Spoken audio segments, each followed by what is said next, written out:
범주형 변수가 하나 있을 때, 이 범주형 변수라고 하는 것은 이제 이 변수가 가지는 값이 이 범주라는 것이죠. 범주니까 뭐 범주 1 그러면 뭐 그다음에 범주 2 이런 식으로요. 뭐 하는 거죠.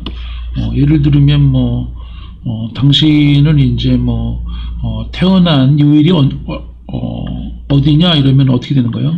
월요일서부터 월화 수목금토일, 그래서 범주가 몇 개 되는 거예요? 이럴 때는 범주 7개 되는 거죠. 그죠? 7개 말하는 거예요. 그래서 여기서 이런 경우는 K가 이제 7이 되는 거죠. 7. 문제별로 다 달라요. 이렇게. 그래서 여기서 하려고 하는 것은 뭐냐면 이 범주가 어떤 이제 모임에 갔다. 근데 그네들의 자기네가 태어난 그 요일, 그것이 전부 다 7분의 1인가 같은가 검증하자. 이럴 수 있어요. 그럴 경우에는 요 비율값 하나하나가 예를 들어서 P1 7분의 1, 또 P2 7분의 1 이런 거죠. 이렇게 그죠? 전부 다 이렇게 같은 거죠. 그러면 이제 거기에 대한 대립가설, 대안가설은 뭐냐? 이 중에 전부분의 7분의 1은 아니고 최소한 어떤 하나는 여기서 다르다. 이렇게 되는 거예요. 그래서 이 카이저급 적합도 검증은 이렇게 뭔가 말로 표현하는 게 있습니다. 반드시 여기서는 수적 표현이 가능하지만 여기서는 최소한 하나는 연관사건 다르다. 이렇게 하는 거죠.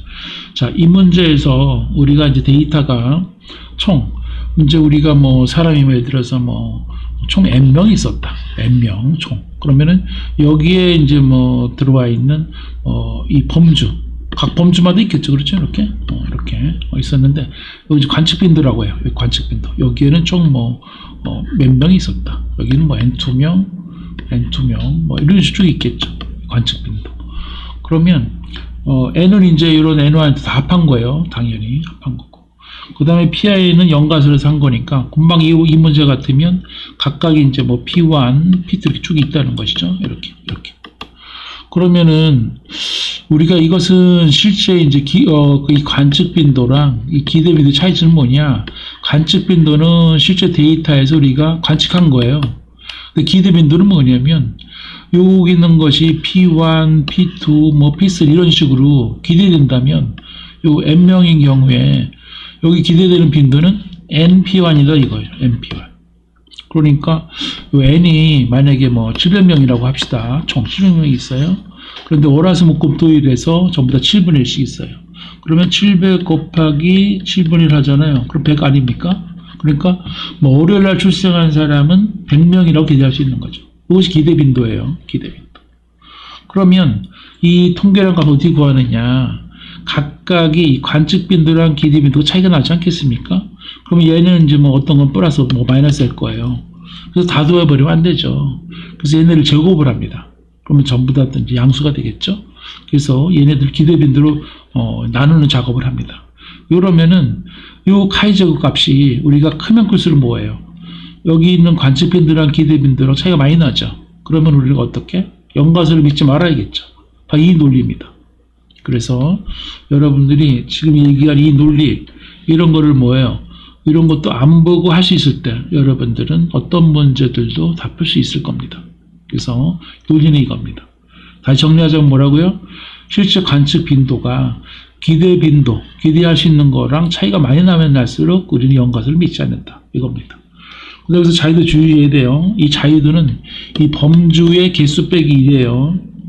요거 1인 이유는 뭐냐면 총 이 n명 이거 있는데 나머지 이 한 개를 뺀 나머지만 자유스럽게 값을 가질 수 있고 나머지는 당연히 결정된다 이거죠. 그래서 k 빼기 1 하면 된다. 이거 n 빼기 1 하면 절대 안 돼요. 큰일 납니다. 그래서 범주의 개수 빼기 1인 거.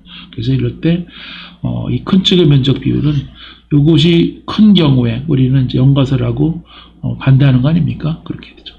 그 다음에 서 중요한 거는 이 조건을 반드시 체크해야 돼요, 여러분들이. 문제 해결할 때 이거 체크 하나잖아요. 그러면은 여러분들은 감점을 당할 수 있어요. 그러면 어떻게? 셀의 기대 빈도가 이거 최소한 5보다는 커야겠다. 최소한. 이렇게 되면 이제 근사 정도가 좋아지는 거예요. 근사 정도가 좋아져서 할 수 있는 거예요. 그 다음에 이거 계산할 때 여러분들 모든 범주를 반드시 포함해야 되고, 그 다음에 설정한 비율 값도 항상 이거 1이 돼야 돼. 1이 안 되면 큰일 나죠. 그 다음에 기대 빈도약과 관측 빈도약은 이제 같아야 되죠. 자, 이 문제를 우리는 지금 R로서 한번 실습을 해보겠습니다.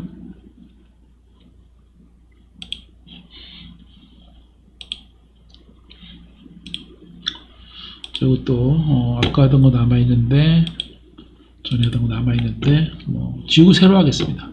지구 세로 하려면은 그냥 다시 이렇게 시작하시면 됩니다.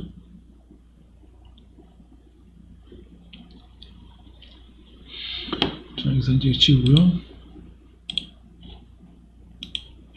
자, 다시 파일을 하나 열어볼까요? 자, 여기서 이거를 지금 R로 실습하기 전에 이 문제를 이해를 해봅시다.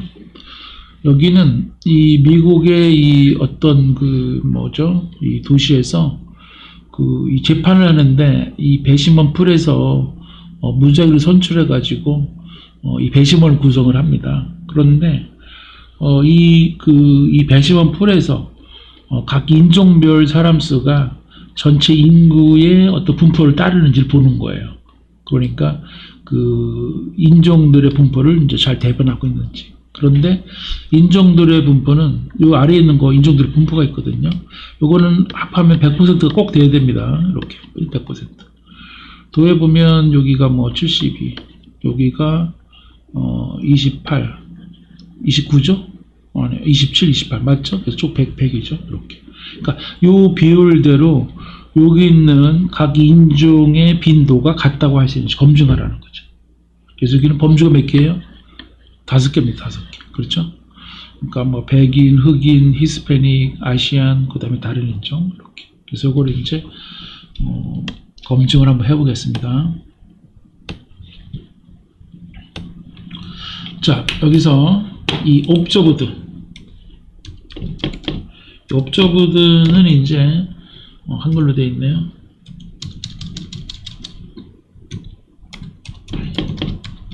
옵저브드는 그래서 C라고 하는 건 벡터입니다. 그래서 차례대로 백인이 780명, 그 다음에 흑인이 117명, 그 다음에 히스패닉이 114명, 그 다음에 아시안이 384명, 그 다음에 다른 인종이 58명 이렇게. 그래서 이거 실행해보면 여기서 옵저브드 해가지고 나왔죠. 그래서 총 5개의 범주인데 이 값이 나왔어요. 자, 그 다음에 옵저브드 말고 이 센서스, 이 센서스의 인종 분포 비율을 계산해야 될 텐데, 그것은 이 C라고 하는 벡터가 인종의 비율을 그대로 쓰면 됩니다. 54, 18%, 18%, 12, 15, 1 됩니다. 근데 이거를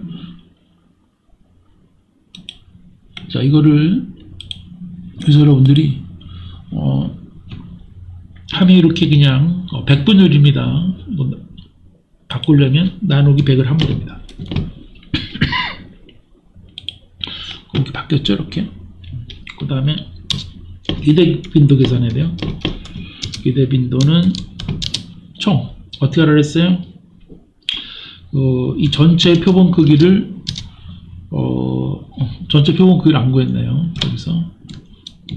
그래서 n이라고 하는 것은 이 전체 이 관측 빈도들의 합이죠. 이 관측 빈도들 합입니다. 그래서 구해보면 총 1453명이에요. 그래서 여기에다가 여기 있나 요거 곱해주면 이게 이제 기대 빈도가 되는 거예요. 여기 그러면은 기대 빈도가 784.6 이렇게 해서 다 계산이 이제 됐습니다. 이렇게 그죠? 됐어요. 자, 그러면 이제 가야제곱 통계는 어떻게 구하느냐? 그러면 이제 이 옵저브드 있죠? 여기서 그래서 뭘 빼요? 이 기대 빈도 빼는 거죠. 기대 빈도를 기대 빈도 뺍니다. 이렇게 빼요. 그래서 얘네들 어떻게 해요? 얘네들을 제곱을 해줍니다. 이렇게 제곱한 게 벡터죠? 이렇게 현재 뭐 이게 다 나옵니다. 계산이. 이걸 뭘로 나눠요? 기대빈도로 나누는 거죠. 기대빈도로. 그대로. 그렇게 되면은 여러분들이 이 5개의 셀에 대해서 다 구할 수 있어요. 그래서 얘네들 어떻게? 전부 다 합한 거. 전부 다 합한 거. 전부 다 합한 거. 전부 다 합한 것이 여기에 이제 카이제곱 통계량이죠. 여기 카이제곱 통계량 357 되는 게 카이제곱 통계량입니다. 이렇게. 그래서 여기서 이제 이 카이제곱 통계량 이것은 이 값이 되는 거죠. 값이. 자, 그러면은 이 P값 찾아야 되죠. 이 P값을 찾기 전에 이 자유도는 뭐죠? 자유도는 랭스. 총 범주의 개수죠. 범주의 개수는 이 옵저브드예요. 이 옵저브드의 길이 마이너스 1입니다. 그렇죠? 자유도는 범주의 개수 빼기 1. 자, 구했고요. 여기서 이제 이 카이제곱 분포에서 확률을 구하려면 PCHI-SQ입니다. 여기 이렇게. 그리고 값은 여기 카이 수가 되겠고 자유도는 여기 되겠습니다. 이거 그냥 구하기 주면 안 돼요. 이거는 이제 1이 나왔는데 요거가 아니고 우리는 빼줘야 되죠. 오른쪽 꼴이니까. 그래서 빼주면은 너무 커가지고 뭐 0이 나왔네요. 그러니까 그러니까 이 자유도 0이라는 것은 이거 뭐 절대 이 분포대로 된다고 볼 수 없다. 뭐 이런 결론입니다. 어디 계산 실수한 거 없죠? 데이터 넣고 한 거. 그죠? 자, 그래서 R 실습을 마쳤습니다.